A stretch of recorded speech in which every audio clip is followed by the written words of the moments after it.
My name is Kylie, and this is a presentation for my Game 160N class. And I will be talking about MetaQuest headsets throughout the years and how they have changed and evolved.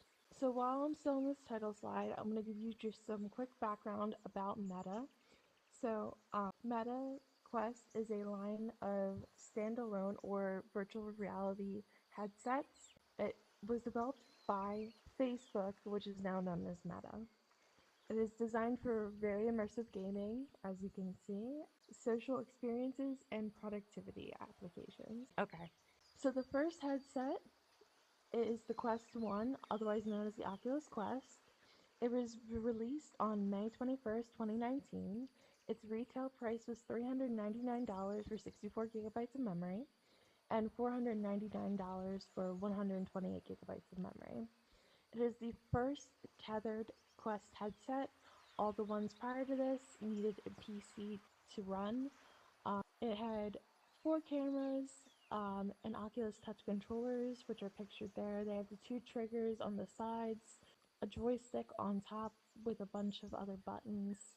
It had a Snapdragon 835 processor. Some other specs on this one was that it did feature rough hand tracking, and it did allow for black and white pass through.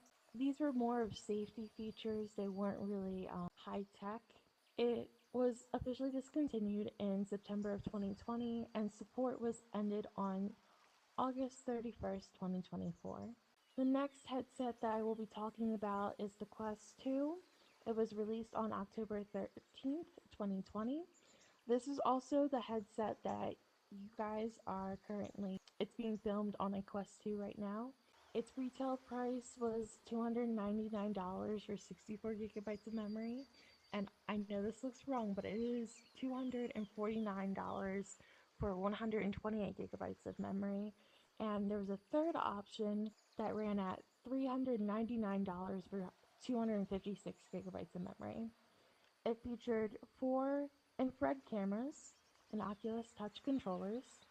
So basically, same controllers as the Quest 3. It also did feature hand tracking, and it still had that black and white pass through as a safety feature. It had a better processor with the Snapdragon XR2.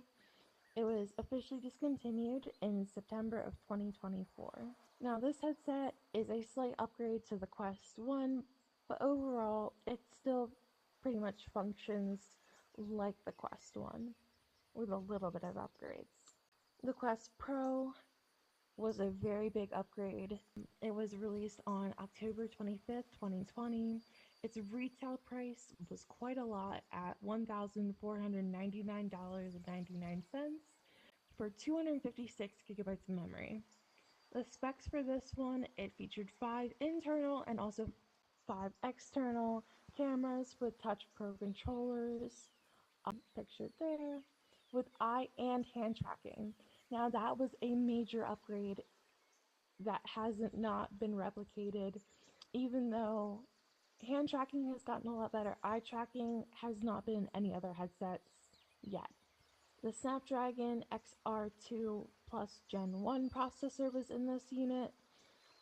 It allowed color pass-through for the first time, which allowed really cool mixed reality games.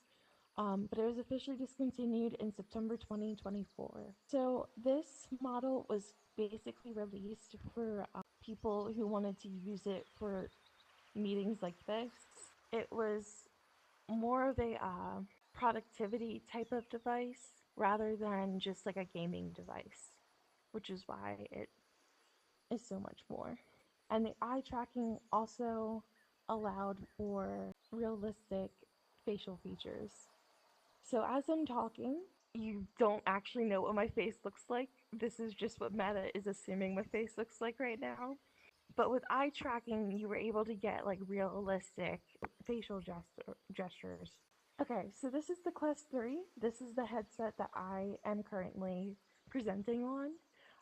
It was released on October 10th, 2023.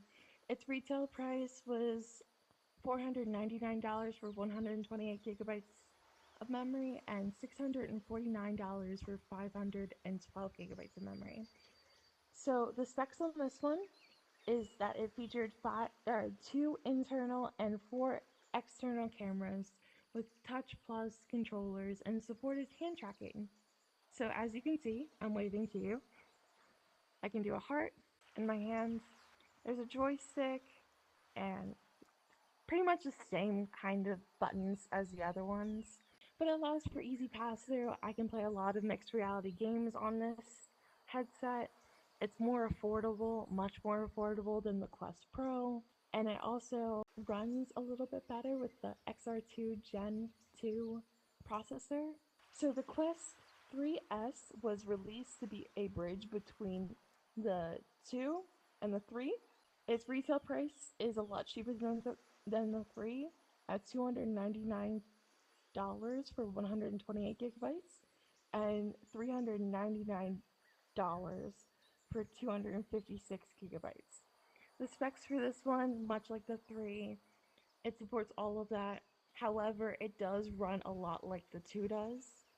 Even though it has the same processor, the pixels per eye is a lot like the 2, whereas the 3 has more pixels per eye. Also, the lenses are a lot different. This one features more rounded lenses, whereas the 3 features pancake lenses. If you took the 2 and you took the 3 and you put them together. Again, allows color pass through games. You can see the world around you, you can see your room, and it allows for different gameplay based on where you are. Alright, these are my sources. This is my source page, and then that is it, guys. Thank you so much for watching. I would like to thank my boyfriend who is recording this on his Quest 2, and he is giving you the POV right now. I really hope that you enjoyed watching this video. Bye.